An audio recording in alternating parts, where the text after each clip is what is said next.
It is very crucial to handle the amount of water and timing when we do watercolor. We will practice and observe the water both on the paper and brushes today. There are 3 general stages of brushes can hold the water: fall, rinse, and dry. But there are also different amounts of water between each.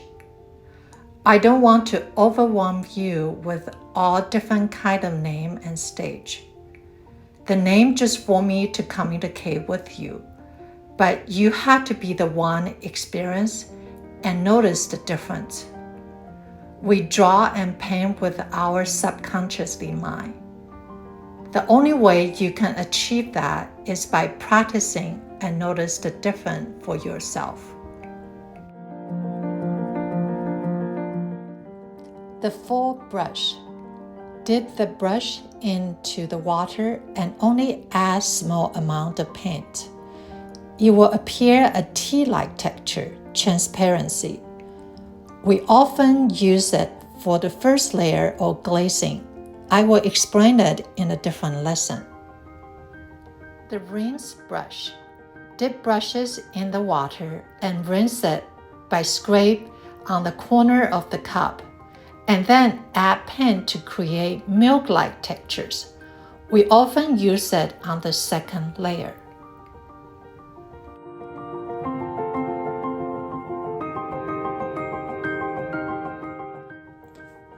The dry brush. Dip the brush in the water and then dry lightly with your paper towel or rag. Then add paint. The texture almost feels like a butter. I encourage you continue to practice different amount of water between each stage.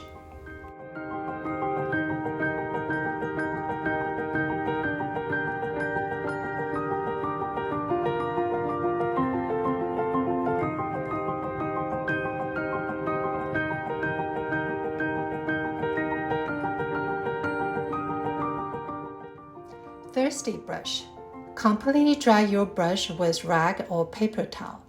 To pick up the extra water, do this to avoid the watermark, because the extra water will spray into the area is about to dry.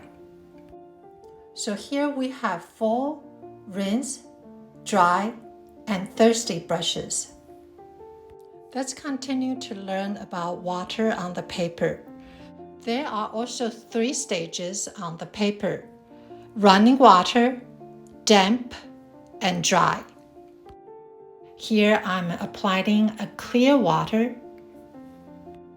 Make sure the water is fully covered the paper.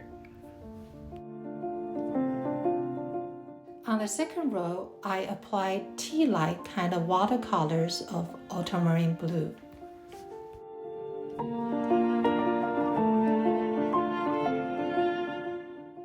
I apply lemon yellow on top of the clear water and also tea-like ultramarine blue.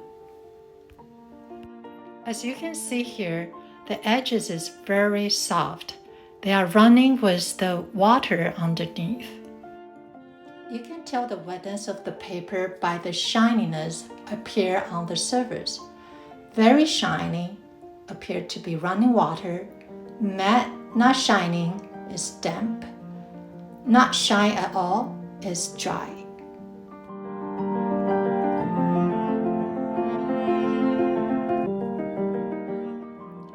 Observing the effects on each stage, the soft edge to hard edge. It depends on the wetness of the paper, so the timing of the paper drying is very important.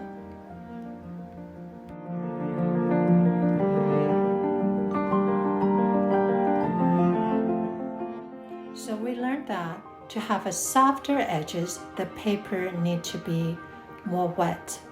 For the harder edges, the paper need to be more dry.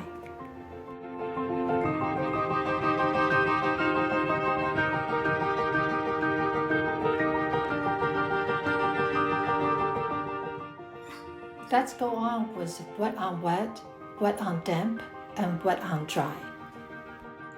I'm using wet on wet to create a gradient wash. First, apply the clear water on the paper. Using the clear water and then add milk-like watercolors on it. You can repeat it several times as long as the water on the paper is still running.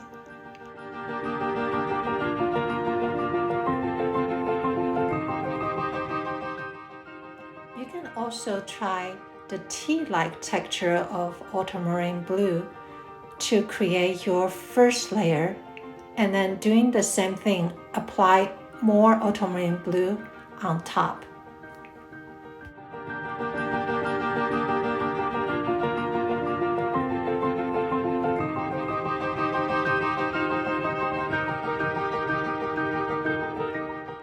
I'm using the wet on wet clear water to create a flat wash. The flat wash meaning the watercolor had to be evenly appear to be the same. A lot of people like to use wet on wet to create a flat wash because the less brush stroke will show.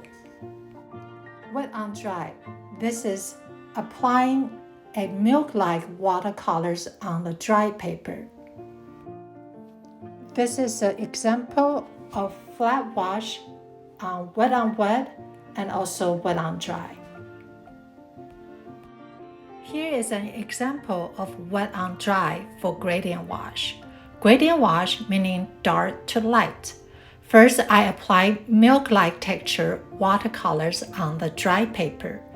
Continue with the tea-like watercolors, and then finish with a clean and clear water.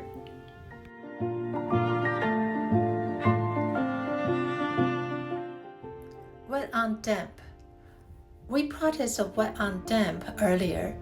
Wait until the paper is damp and apply the milk-like texture watercolor into the paper.